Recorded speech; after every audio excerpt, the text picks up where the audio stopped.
we were wondering who would make your team of the tournament. So let's start off with your goalkeeper and your back line.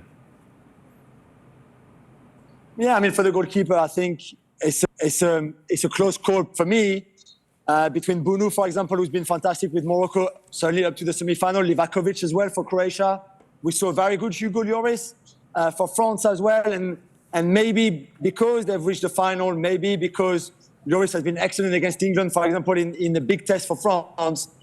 Maybe I could go for Lloris, but I think Bunu and Morocco deserves him to be in the team of the tournament. So I go for Bunu in goal. Bunu in goal. And what about your centre-back pairing? So my centre-backs, I think Rafael Varane, will you go with 3-back? No, I go with the back four. I think I would go for by four. I would have Varane as a centre-back, and Gvardiol would have been in there if Messi didn't turn him over like he did. And you know who I really liked, and is someone that maybe before the tournament I would not have picked, but I think Nicolas Otamendi has been excellent for Argentina. And considering his age and considering that he hasn't been really playing at the top level in one of the big 5 leagues in the last few seasons, to see Otamendi in that kind of form, in a way, Argentina play on his strength for sure, but I think a partnership of Varane and Otamendi in the sense of the defense looks very, very strong from this World Cup. Mate, I then owe Otamendi a massive apology because he seemed to be one of the biggest problems for me entering into the World Cup. I know he was part of the, I know he was part of that 36 match run, and he was key there. But Rehan, you want to talk to Jules about the fullbacks? Jules, I'm struggling to find a left back, and we discussed it here. Acuna was one of them, but other than that, I thought about Blind, but then I thought Blind really did not, you cannot go with Netherlands because I just can't because of the style of football they played. So who would you have as your left back?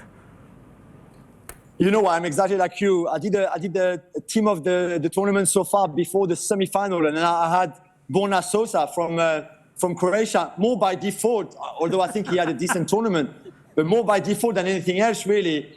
I would have picked Theo because I think Theo has been good for France in most of the games, but the foul he made on Mason Mount against England in the quarterfinal when you were 2-1 up and controlling the game was completely stupid and crazy. So for that, I didn't put him in my team before the semi-final, but then he had a very good semi-final against Morocco where he scored. So I go for Theo Hernandez. Theo Hernandez there? And Hakimi is your right back. Yeah. We all know Hakimi is your right back. Hakimi, I think Hakimi. 100%. Hakimi is everyone's right back. Ahmer, you want to talk about the certainties in the midfield with Jules? For sure. I mean, I'd love to hear what Jules you feel were the automatic starters in the midfield, and also how many players you'd be selecting in that region.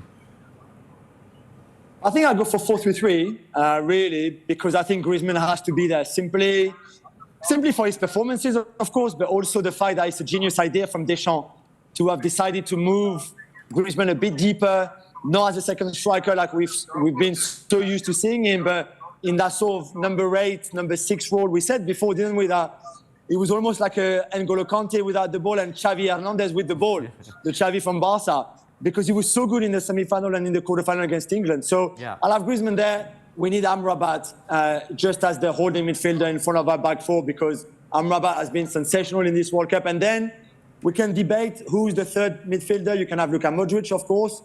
You can have Jude Bellingham, for example, as well. You could go for Ounahi from Morocco and Angers, who's been the revelation of the tournament. It's a tough one, but I think Jude Bellingham showed at only 19 years old what an incredible talent he is. And, for sure. And we could easily go for Bellingham as the third midfielder.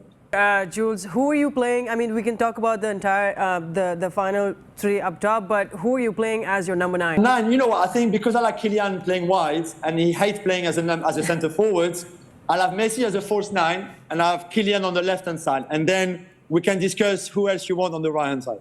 Who do you want on the right-hand side? I knew you were going to ask me that. I think we need to find a space for Julian Alvarez, because Julian Alvarez is a bit like Griezmann, one of the stories of this tournament. Not just with the goals, and we were very good, remember, before the semi-final, of highlighting Alvarez before the game and the runs that he makes, how he presses the ball, how important he is for this Argentina team. And obviously, the goals that he scored have been clutch. and it's very important. So maybe we can play Julian on the right, and then we'll have Messi a bit central, Kylian on the left, but all of them moving quite a lot and being quite fluid.